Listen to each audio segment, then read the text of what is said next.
comment tu vas? Bonjour Elodie, ça va bien et toi? Ouais, ça va très, très bien, merci. Alors, on se retrouve aujourd'hui dans un contexte spécial, celui de la fête des pères. Alors, pour commencer cette vidéo, est-ce que tu peux nous dire, Laurent, déjà, qui es-tu et qu'est-ce que tu fais? Alors, je m'appelle Laurent et je suis spécialisé en médecine intégrative, médecine quantique et médecine ancestrale. J'accompagne les individus qui souhaitent acquérir des compétences en gestion émotionnelle et notamment à travers des outils novateurs issus des communautés indigènes qui permettent une reprogrammation au niveau cellulaire. OK, super. Alors, est-ce que tu peux nous parler un peu de ton parcours? Comment aujourd'hui tu en es arrivé là? Est-ce que l'entrepreneuriat, ça a toujours été quelque chose, d'évident pour toi?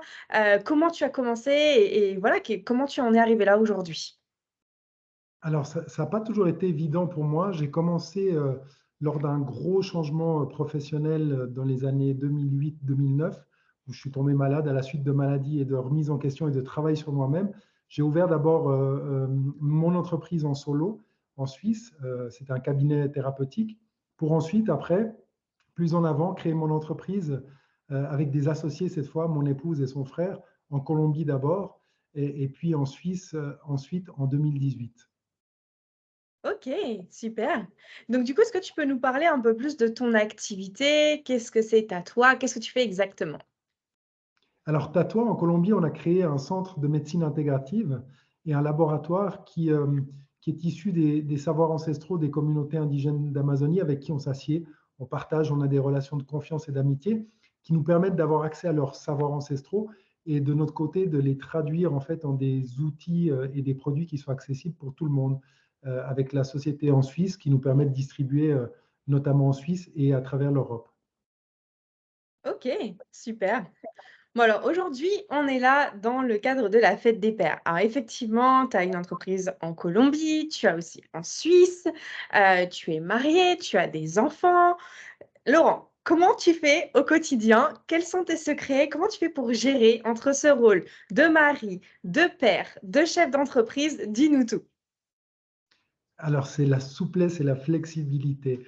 C'est ce que m'a donné l'entrepreneuriat, cette flexibilité, cette souplesse de pouvoir m'occuper de tout quand j'en ai envie, de pouvoir prendre congé quand j'en ai envie.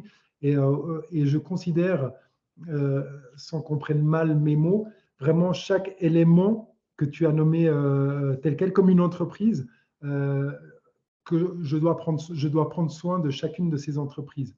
Et donc, je ne peux pas délaisser mon époux, je ne peux pas délaisser mon enfant, je ne peux pas délaisser mon entreprise et je ne peux pas me délaisser moi-même, puisque là aussi, il y a une importance. Donc, c'est un équilibre entre chaque acteur et du temps consacré avec chacun d'eux. Super, génial. Et est-ce que du coup, dans ton parcours, il y a eu un entrepreneur, un père qui t'a inspiré, une image d'inspiration? Une image d'inspiration, bon, j'en ai deux peut-être. J'ai David Beckham, qu'on connaît tous, Ouais. qui est un grand entrepreneur, puisqu'il a réussi, que ça soit collectivement ou individuellement, qui a l'air d'être un père merveilleux et très aimant avec ses enfants, chose que j'essaie d'être le plus avec les miens.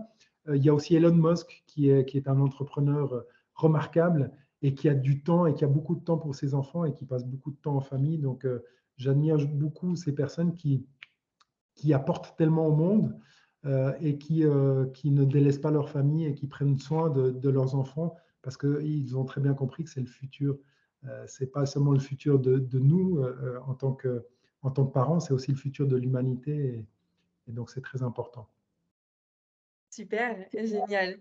Est-ce que tu as un dernier mot, pour tous les papas entrepreneurs qui regardent cette vidéo, j'allais dire qui nous écoutent aujourd'hui, mais qui regardent cette vidéo? Alors, j'ai deux mots, puisque tu as dit papa et entrepreneur. Donc, le premier, c'est Khalil Gibran qui dit vos enfants ne seront pas vos enfants.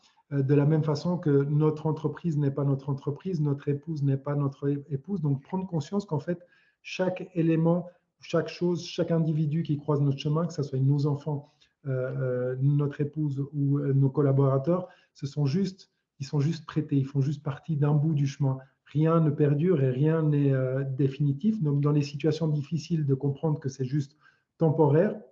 Et dans les situations d'amour, c'est comprendre aussi que bah, c'est là maintenant, c'est le moment présent et il faut les vivre au maximum. Donc, de la même façon, en entreprise, bah, moi, je considère en fait mon enfant comme une start-up. D'accord? C'est une start-up, donc il n'y a pas de mode d'emploi, il n'y a pas de mode de fonctionnement, on doit s'en occuper.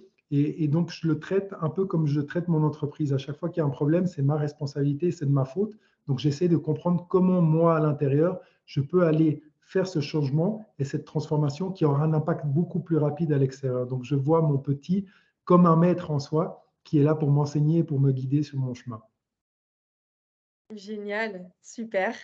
Bah, écoute, merci beaucoup en tout cas pour ce partage, Laurent. On va souhaiter une bonne fête à tous les papas qui regardent cette vidéo.